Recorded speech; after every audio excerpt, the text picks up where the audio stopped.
as well as on Zoom. Thank you very much for your time. I think this is the first time we are trying to do this hybrid session, and I feel that we are doing pretty good. So today, when Professor Manori invited to give this talk, I was thinking about we should focus more on practice and then a little bit of talking as well.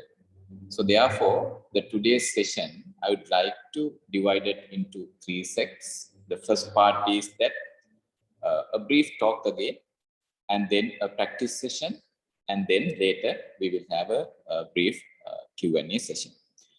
Now to begin with, when Professor Manori invited me to do this task, I was thinking, what should I talk about? Because I'm not a Buddhist scholar. I'm not a mindfulness practice expert even. I'm still a student. So therefore, I thought of sharing my own experience of practicing mindfulness, as well as something that will be important for you. So in that perspective, we will start. For that, I'm thinking now Professor Manori wanted to do the meditation practice session. But what I will do, madam, is that I'll give a very, very brief introduction, and then we will go into the meditation session. So that's there today. Now, but before that, I just want to tell you that why I started practicing mindfulness. Now, when I was a student, maybe when I was doing O-levels, please mute your microphones. When I was a student, when I was particularly doing O-levels, I think, I found there are 2 perspectives in my mind. There was one narrator and there was one listener. But what I found all the time is that this narrator was so powerful, and most of the time he suppresses the listener. And most of the time I got caught into this inner chatter. And that was keep on going day by day, every time. And even I was not able to focus on my day-to-day activities. And what is prevailing is the forgetfulness. Even I was struggling to recall where I have kept my shoes, my glasses, and all these things I found that is mainly because of this narrator. Now, sometimes this narrator does so many maybe interesting things, because he takes you into a fantasy world. We got stuck there, and we create so many thinking patterns, processes in our mind. And sometimes throughout the day, I found myself being suppressed by this narrator. Whereas this listener has very little thing to do. Sometimes he listens, sometimes doesn't. Then I was thinking, if I can get this narrator to slow down, I should be able to focus on my studies much. So I tried my best to suppress the narrator, but it did not help me. More I tried to suppress, he actually coming back. And I was losing. But then one day, I started focusing on my posture. While I was walking, I was just conscious of the matter that I've been walking. While I was eating, I was just conscious that I was eating. And while I was talking to someone else, I just be conscious that I've been talking. So with that, I find that I can actually get away with this narrator to a greater extent, because what is happening right now is actually with my posture. So that helped me to a greater extent, where now I realize that my listener is coming back. So he was listening now. But still, that did not help me. I still felt that there should be more effective ways in which that I should be in the present moment, and I should be get rid of this narrator who is creating a lot of vivid stories, etc. And that was the time I got to know Most Venerable Dhammajiva Mahathero, where Mahathero introduced me the concept called mind. I hope everyone can see. Now, if you really see the jar in my hand, that it is a crystal clear, a beautiful green color liquid. And what Venerable Sir told me is that suppose that this is your mind, and assume a situation that your narrator is now actively working, where you got into a sort of emotional disturbance, maybe anger, maybe hatred, maybe jealousy or boredom or whatever the things. This is what your mind looks like. Now you can see the earlier it was so beautiful, crystal clear, transparent, but in a fraction of a second, it actually transformed into a cloudy, dark liquid. So this is our unmindful mind. And then Venerable Sir asked me a question that if you want to bring this back to the previous status, what is the most efficient, effective, and easiest way? And I told him that there are many ways. Even this is a jam bottle. You can open the bottle, you can suppress them, or you can take a filter paper. I'm being a scientist. I gave so many explanations, but the easiest way is that, as you already know, that just to stop shaking. When I stop shaking, you will see that certain particles will go up, certain particles will go down, certain particles will just flow. But if you, as far as you observe continuously, maybe 20 seconds, 30 seconds, you will see that almost all the particles will get sedimented. And then Venerable Sir Thero further explained me that when you observe these particles, did you thought that this particle should go up, this particle should stay, or this particle should go down? No. You are just looking at in a kind of a holistic perspective. So when you look at in that perspective, in your thinking process as well, what happens to your thinking, all these stream of thought, is that they themselves get subsides. So that is what we call is non-judgmental awareness, where I found that should be the next level that I continue of practicing non-judgmental awareness. Now with that, when I explained this to Venerable Sir, what he said is that now you have already started with the foundation where you have been cultivating mindfulness with your day-to-day activities. Now you need to move into the next level where you can start walking meditation as well as sitting meditation. And then I worked with him further and developed a module or a protocol for sitting meditation. And this very protocol that we are going to practice in a few more minutes, where even we have recently launched a clinical trial at the Colombo South Teaching Hospital, where we want to see the impact of introduction of mindfulness to the clinical outcomes of patients who are going through colorectal cancer surgery. So that's a clinical trial. We have got it registered with clinical trial registry as well, most probably the first clinical trial in the world in that perspective. And what we are going to practice right now is the very same protocol developed with the guidance of most venerable Udviriyagama Dhammajiva Thero. So to begin with, I invite everyone to sit down in a very relaxed way. If there's anything on your laps, keep them away and then sit relaxed. And when you sit, ensure that your both legs are touching the floor, and keep your back straight so that you are not resting on your chair, but make them relaxed. Now, what we are going to do is that keep your hands on your thighs and then just be relaxed. So what we are going to do is to observe what is happening right now. For that, I invite you all to close your eyes slowly and gently. Now, we are sitting here relaxedly and just observe what you experience at this moment.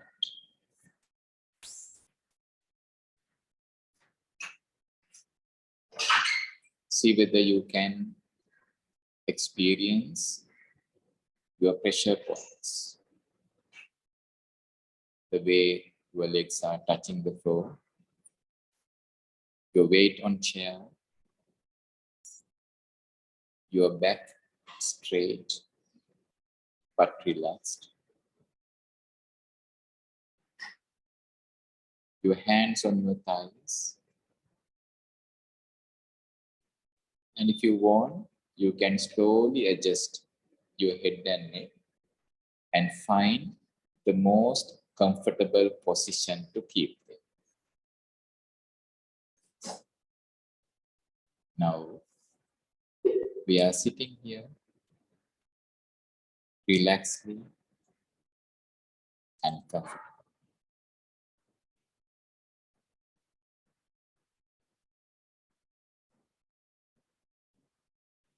See what else you can observe apart from your pressure points. See whether you can experience the rise and fall of the abdomen.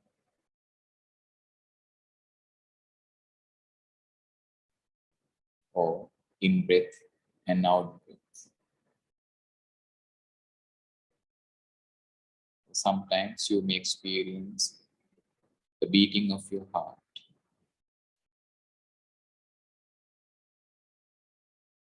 your pulse, or even minor muscle twitches.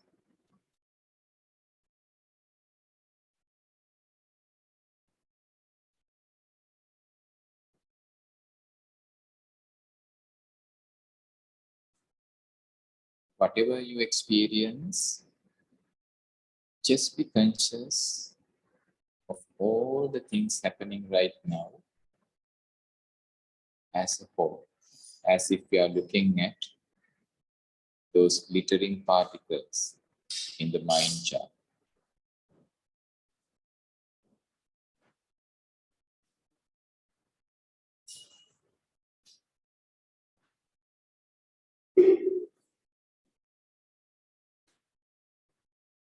Without paying attention to a particular activity, you can be conscious of everything that is happening right now as a whole.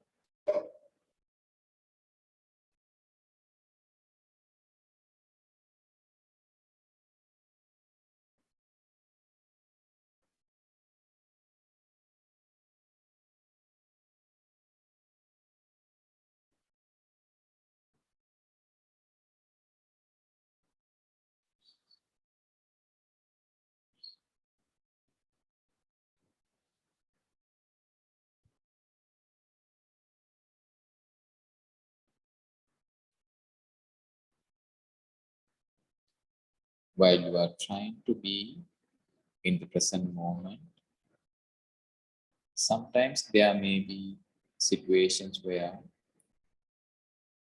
you may feel that you want to change your posture. There may be feeling of pain in part of your body or any sensation where you may feel that you want to change.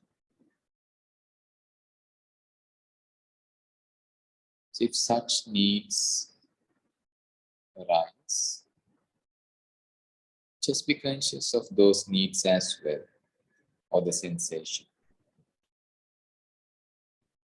before changing your posture. When you are observing them, sometimes you may see that the need to change your posture slowly vanishes and you can still maintain the stillness.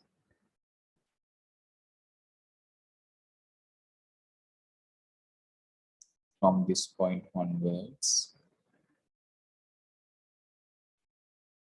let us make a determination that we will not change our postures. So therefore, this is the time that just look at, observe your body from the head to toe and see whether there are any difficulties, any sensation, any pain in any part of the body, so that you may adjust your posture and get rid of it.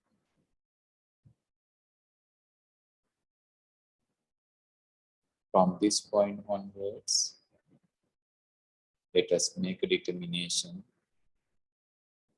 that we will not change our posture.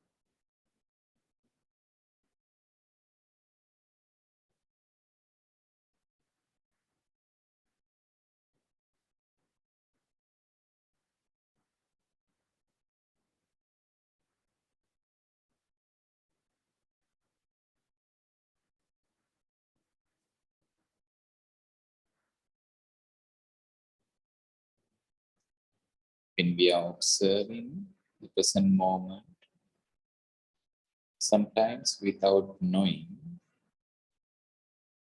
you may be wondering.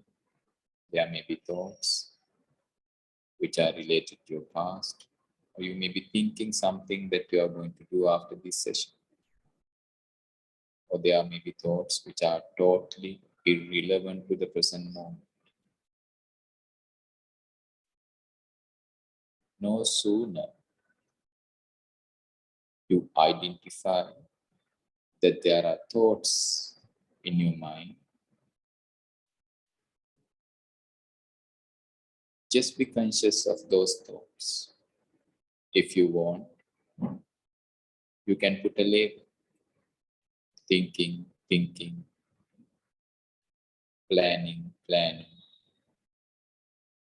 memorizing, memorizing, etc. And with that label itself, you will see that the stream of thoughts slowly subsides and you come to the present moment.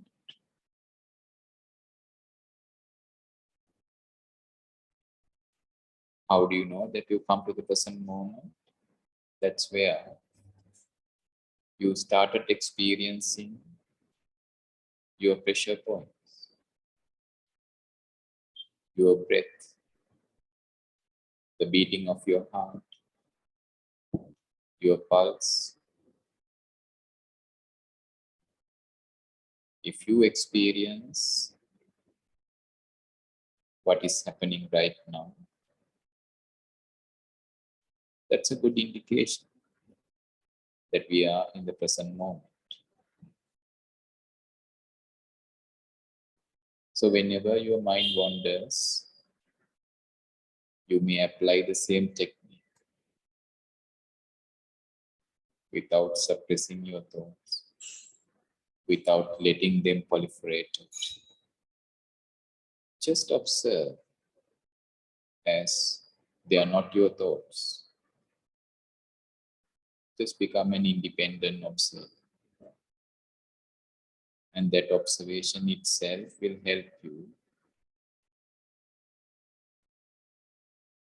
to be in the present moment without any effort.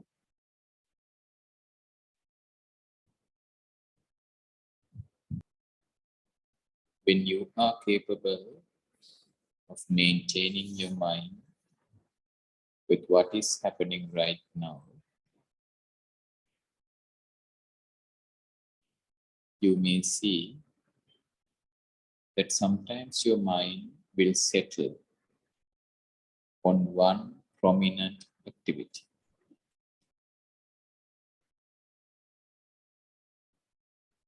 Most probably it may be your breathing. Sometimes your mind will settle at the top of your nostril, or sometimes on your abdomen.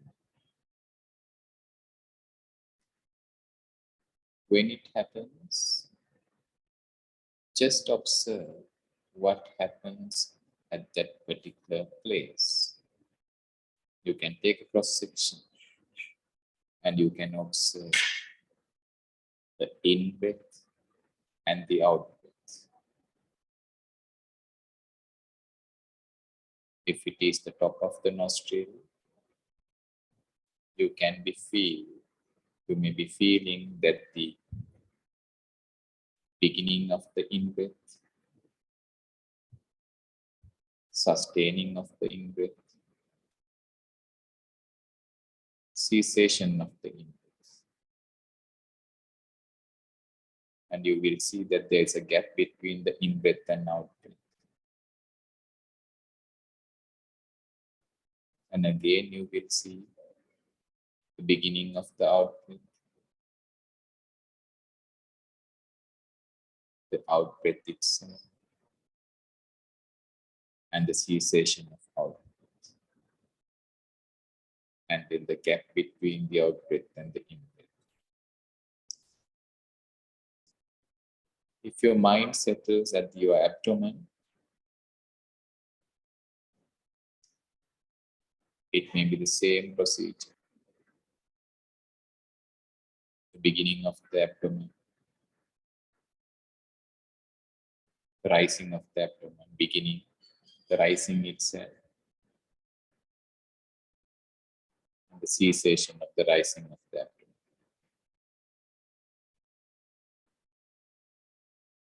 So in this way, you can maintain your mind at a particular point as a cross section, and you can observe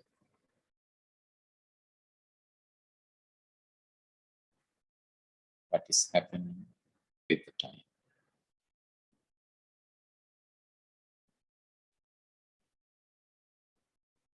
If your mind does not settle in any prominent activity, don't worry, just continue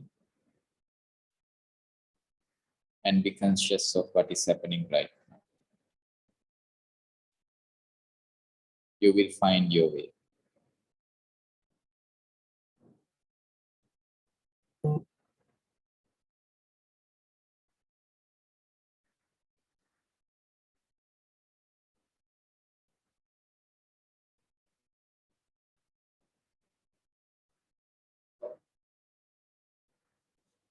So we need to do this by ourselves.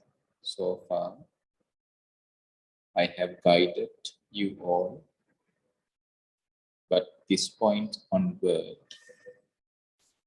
we are going to experience the present moment by ourselves. So therefore, I stop guiding, but I will ring the bell time to time, which is a reminder to be the present moment. So let's start the beginning of our practice. We have nothing to do at this moment, just to observe what happens at this moment. Open your eyes and let's conclude our session.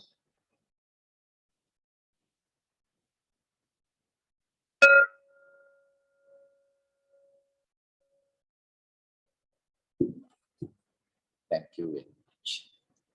So what we had was a very brief mindful sitting session where you can incorporate this into your day-to-day practice. And what Venerable Theodore is all the time is saying is that if you can practice at least 35 minutes a day, that's really good without breaking your continued routine. So before we conclude, I just want to share a thought, as Madam said, that how criticism became a great inspiration. So I found this when I was reading Theragatha, where is one venerable who is, as far as my memory is correct, Venerable Vajjiputta, who just attained arhatship just after the Buddha's parinirvana. And he attained arhatship with all the sight powers. Now, when one day he was coming to the monastery, he found Venerable Ananda was discussing Dhamma with a large gathering of people. And by seeing what Venerable Ananda does, Venerable Vajjiputta uttered these words. So I will read it as it was there in Theragatha. It is said that coming to the bower at the root of a tree, placing unbinding in your heart, do jhana, Gautama, and don't be headless. What use is this chitter chatter to you? Now, when Venerable Ananda heard this thing, according to the book, it says that he got really agitated. And it really struck him so hard because he is known the attendant of the Buddha, and he was so busy in so many administrations. And what he found is that he was keeping all these things in his mind continuously and was basically not focusing on his primary object. The primary object of being a monk is to attain arhatship. So he was, so that's the very use, the term is called chitter chatter. So Venerable Vajjiputta actually referred what he does right now is a kind of a chit chat. So because of this agitation, but Venerable Ananda was actually exposed to Dhamma, and he was keep on thinking, and then he was able to transform his agitation into willpower. And that is what happens when you practice mindfulness, and when you gain, now when you, as even I mentioned that in Venerable Panudure Chandratan Thero, very correctly mentioned in one of the sutta, where Sandittika Sutta, the Buddha very clearly stated that these are Sandittika Dhamma. That means when you keep on practicing mindfulness, you will be able to realize the emotions at the very beginning as they arise. So when you can identify, this is actually another term that you can use, this what we call this emotional literacy. But for example, if you consider anger, now most of the time why we get angry and scold the others is that we are not aware of the very beginning of the arising of the anger. Now, sometimes people used to say that I scolded and I didn't know what has happened. And even when we, when you get into boredom or when you get into any other defilement, the same thing happens. Because we are not capable of understanding the rising at the very beginning.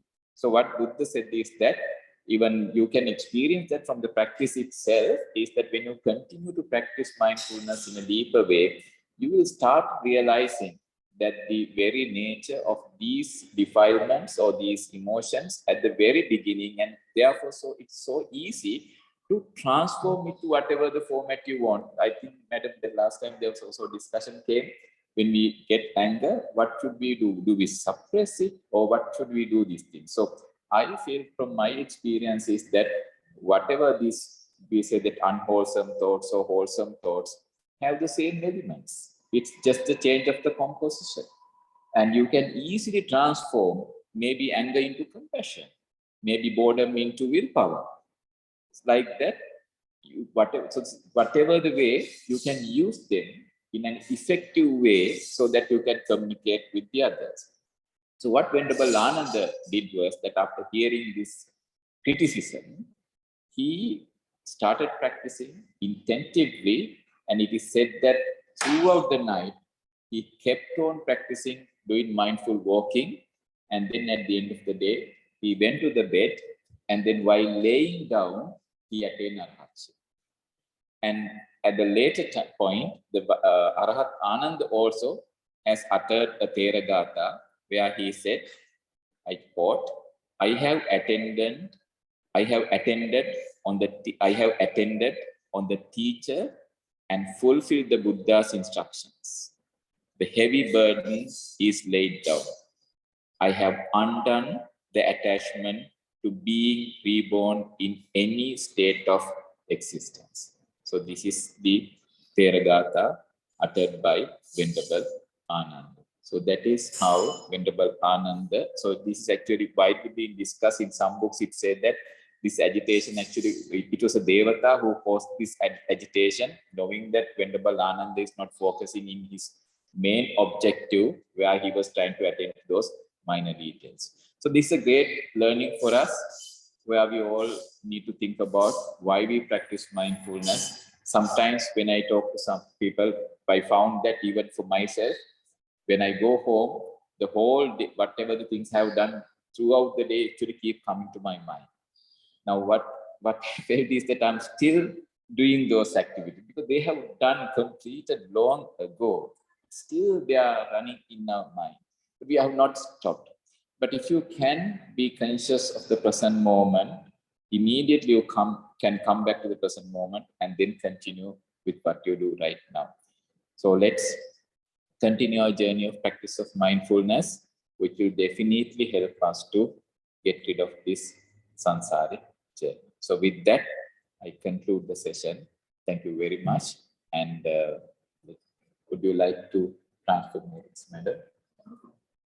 Yeah. So before we conclude,